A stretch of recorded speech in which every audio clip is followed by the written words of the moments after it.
Kembalinya sang preman ke Timnas Indonesia. Ex-coach Samurai Biru, supporter Timnas Indonesia tak usah datang. Keputusan akhir Shin Tae-yong di Piala AFF 2024. Kembalinya sang preman ke Timnas Indonesia. Bak pahlawan yang kembali dari pengasingan, pelatih Timnas Indonesia Shin Tae-yong membawa kejutan dalam daftar skuad terbaru.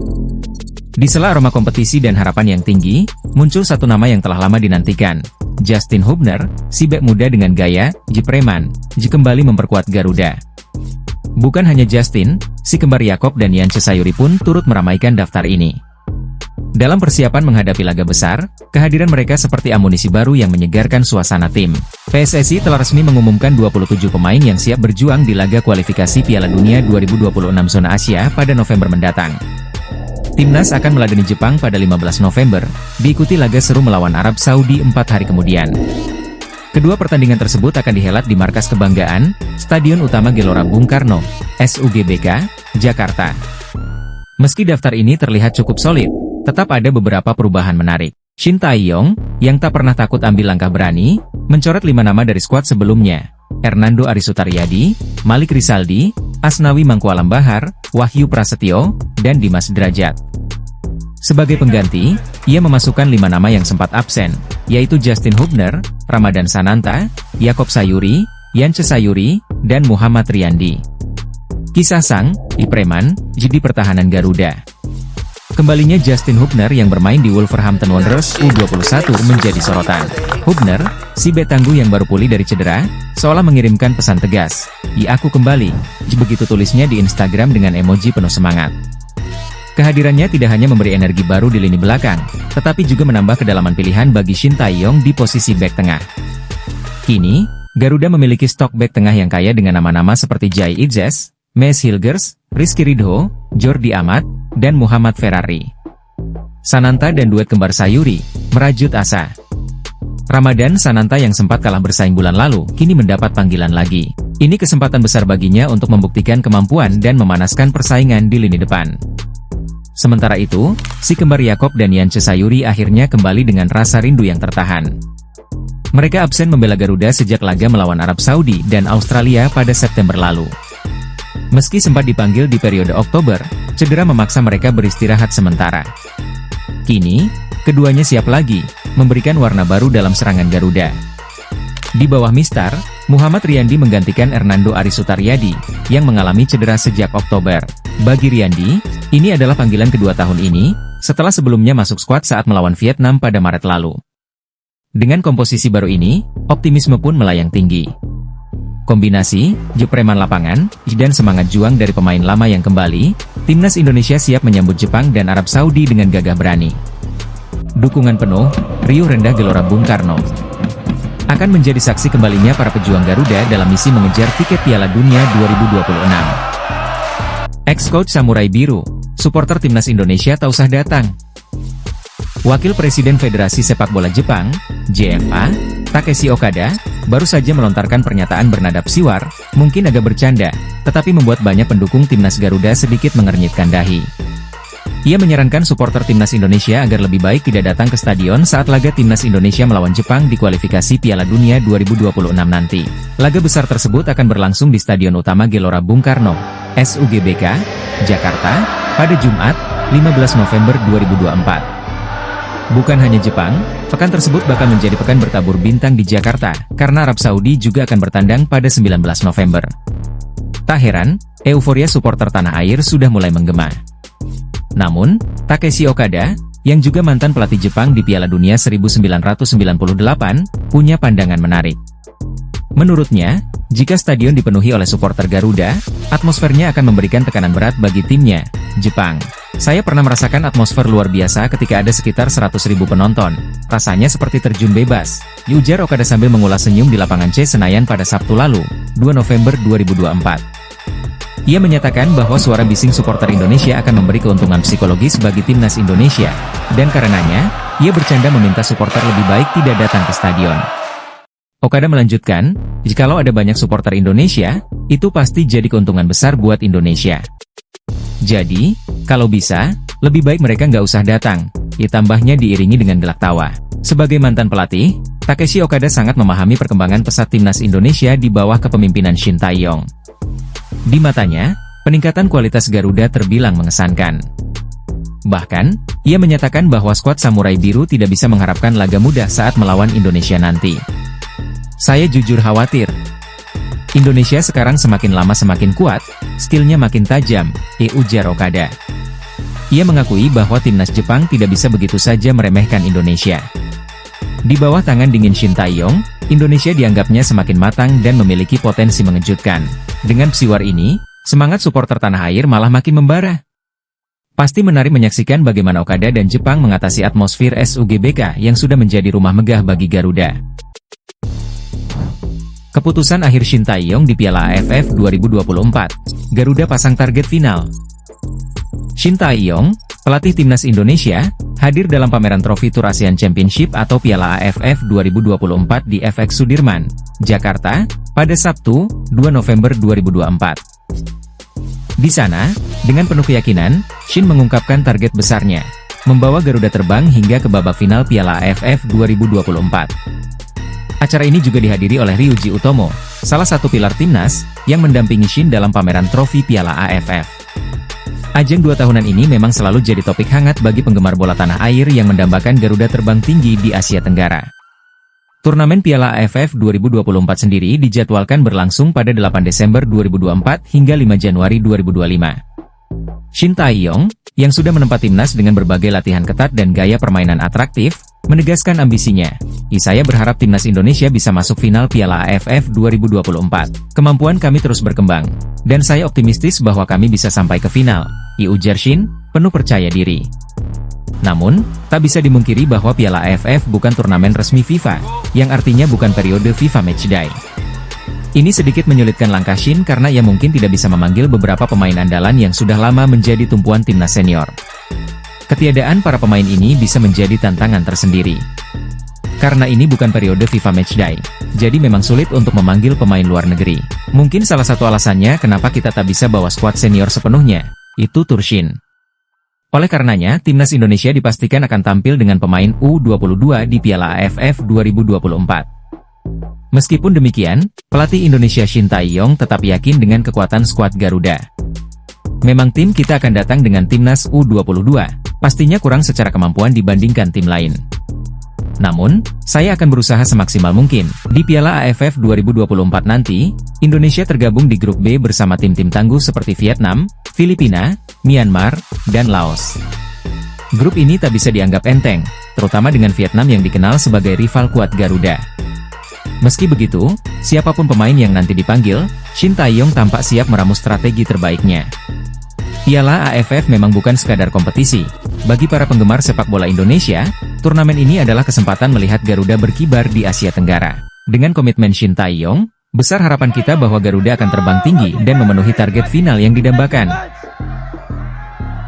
Optimisme PSSI sambut debut Kevin Dix di Timnas Indonesia. Ranking FIFA terbaru, Timnas Indonesia di posisi ketiga di ASEAN. AFC beri peringatan serius untuk PSSI dan supporter Timnas Indonesia. Optimisme PSSI sambut debut Kevin Dix di Timnas Indonesia.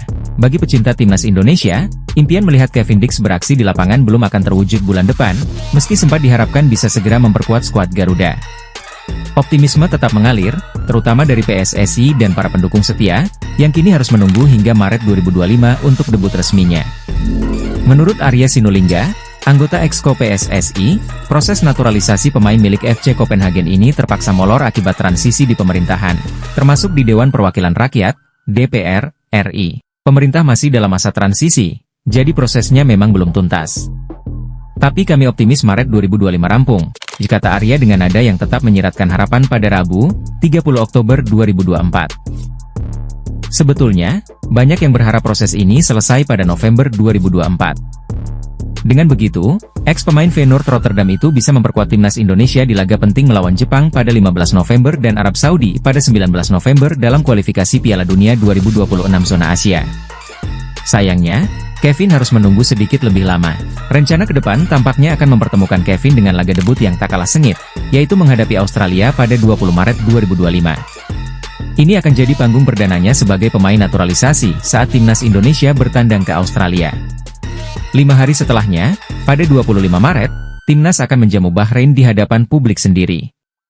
Nama Kevin Dix bukan satu-satunya yang masuk dalam daftar naturalisasi PSSI. Bersama dirinya, ada 2 pemain keturunan lainnya, Noah Latomu dan Estella Loupati, yang diproyeksikan untuk memperkuat timnas putri Indonesia. Arya menambahkan, prosesnya serupa dengan Kevin Dix, sudah masuk ke Menpora, dan kita tunggu saja bagaimana hasilnya. Harapan besar menyelimuti debut Kevin Dix di lapangan hijau untuk timnas Indonesia. Publik sepak bola tanah air mungkin harus bersabar, tetapi di balik setiap penantian, ada harapan tinggi bahwa kehadirannya akan membawa timnas Indonesia semakin dekat ke panggung Piala Dunia 2026. Ranking FIFA terbaru. Timnas Indonesia di posisi ketiga di ASEAN. Penurunan peringkat timnas Indonesia di ranking FIFA terbaru memang bukan kabar yang ingin didengar para penggemar Garuda. Tim asuhan Shin Tae-yong ini turun 1 peringkat ke posisi 130 setelah 2 laga di FIFA Matchday Oktober 2024 yang berakhir kurang memuaskan, sekali imbang dan sekali kalah. Pada 10 Oktober lalu, Garuda berhasil menahan imbang Bahrain dengan skor 2-2 dalam laga tandang yang penuh ketegangan. Namun, saat bertemu timnas Cina, nasib kurang beruntung menimpa timnas Indonesia dengan kekalahan tipis 1-2. Meski hasilnya tidak sesuai harapan, permainan yang ditunjukkan masih membangkitkan rasa optimisme bahwa peringkat Indonesia bisa kembali merangkak naik. Akibat 2 hasil ini, Indonesia kehilangan 5,3 poin, membuat totalnya menjadi 1124,17. Namun jangan khawatir, pendukung Garuda. Masih ada kesempatan untuk mengembalikan gengsi peringkat lewat 2 laga kandang di bulan November. Kali ini, Jai Idzes dan kawan-kawan akan menyambut Jepang dan Arab Saudi di Stadion Utama Gelora Bung Karno, Jakarta, dalam lanjutan grup C kualifikasi Piala Dunia 2026. Pertandingan dijadwalkan pada 15 dan 19 November, dan atmosfer GBK yang selalu magis tentu jadi dukungan tambahan bagi Garuda. Garuda tetap berprestasi di ASEAN di kancah Asia Tenggara, Indonesia tetap berada di urutan ketiga, di bawah Thailand dan Vietnam. Berikut adalah daftar peringkat tim-tim ASEAN menurut update FIFA terbaru per 24 Oktober 2024. 1. Thailand, 96, naik 4. 2. Vietnam, 119, turun 3. 3. Indonesia, 130, turun 1. 4. Malaysia, 133, turun 1. 5. Filipina, 145, naik 3. 6. Singapura, 162, turun 1. 7. Myanmar, 165, naik 2. 8. Kamboja, 181, turun 1. 9. Brunei Darussalam, 184, turun 1. 10. Laos, 187, tetap. 11. Timor Leste, 196, tetap. Thailand kini merangsek naik 4 posisi ke peringkat 96 dan Vietnam sedikit turun ke 119. Meski turun 1 peringkat, timnas Indonesia hanya terpaut tipis dari Malaysia yang kini berada di posisi 133. Peluang bangkit di November. Asnawi Mangkualam dan rekan-rekan mungkin belum mencatat kemenangan, namun 2 laga kandang melawan Jepang dan Arab Saudi bisa menjadi panggung untuk mengubah jalur cerita. Dukungan penuh para supporter di GBK akan jadi dorongan moral tersendiri. Dan siapa tahu, optimisme bisa mendorong Garuda untuk terbang lebih tinggi di ranking FIFA berikutnya. Ini lebih dari sekadar peringkat. Ini tentang menjaga asa Garuda untuk terus bersinar, menginspirasi, dan membuktikan bahwa sepak bola Indonesia punya tempat tersendiri di hati Asia. AFC beri peringatan serius untuk PSSI dan supporter timnas Indonesia. Seperti kilat di siang bolong, tiba-tiba datanglah peringatan dari AFC untuk PSSI dan seluruh supporter timnas Indonesia. Rupanya, Asosiasi Sepak Bola Bahrain, BFA, menyampaikan kekhawatirannya soal keselamatan tim mereka jelang laga tandang kualifikasi Piala Dunia 2026 Zona Asia melawan Indonesia yang akan digelar pada 25 Maret 2025. AFC pun segera menanggapinya dengan serius, menyoroti keamanan para pemain, ofisial, dan penggemar serta mengutuk segala bentuk pelecehan atau ancaman daring yang mungkin terjadi. Dalam pernyataan resminya, AFC menegaskan, AFC berkomitmen penuh untuk memastikan keselamatan dan kesejahteraan semua pemain, ofisial, dan penggemar. Kami akan membahas masalah ini lebih lanjut dengan FIFA, BFA, dan PSSI untuk menciptakan lingkungan yang aman dan terjamin bagi semua pemangku kepentingan yang terlibat dalam pertandingan. Begitu tertulis dengan tegas. Tidak tanggung-tanggung, AFC mengisyaratkan bahwa keselamatan akan menjadi prioritas nomor 1. Peringatan khusus dari AFC buat PSSI dan supporter timnas Indonesia. PSSI tak tinggal diam. Sekjen PSSI, Yunus Nusi, dan anggota Komite Eksekutif, Muhammad, langsung bertemu dengan Sekjen AFC, Dato. Windsor John, di Seoul dalam acara member Associations Regional Associations Presidents General Secretaries. Pertemuan itu membahas pentingnya menjadi tuan rumah yang tidak hanya ramah, tetapi juga profesional dan aman, apalagi saat laga-laga panas grup C. Sekjen AFC ingin Indonesia menjadi tuan rumah yang baik saat laga kandang di Stadion Gelora Bung Karno. Beliau berharap PSSI dan para supporter bisa menghindari hal-hal yang merugikan timnas Indonesia dan PSSI sebagai tuan rumah. Ia ungkap Yunus Nusi dengan penuh harap agar timnas tetap dipandang baik di kancah internasional. Bukti bahwa Garuda bisa terbang tinggi di atas isu ini. Yunus juga menambahkan bahwa PSSI siap melayani dan menerima tim tamu dengan sepenuh hati dan profesionalisme. PSSI dan Indonesia harus membuktikan bahwa apa yang dikhawatirkan Bahrain tidak akan terjadi di Indonesia, ditandasnya. Bagi para penggemar Garuda, ini kesempatan menunjukkan bahwa dukungan kita bukan sekadar suara nyaring di tribun, melainkan sikap dewasa dalam mengawal timnas. Maka, mari kita sambut tim tamu dengan baik dan hormat, membuktikan bahwa Gelora Bung Karno bukan sekadar stadion, tapi panggung megah penuh semangat dan sportivitas tinggi. Tetap dukung Garuda, tetap harumkan nama bangsa.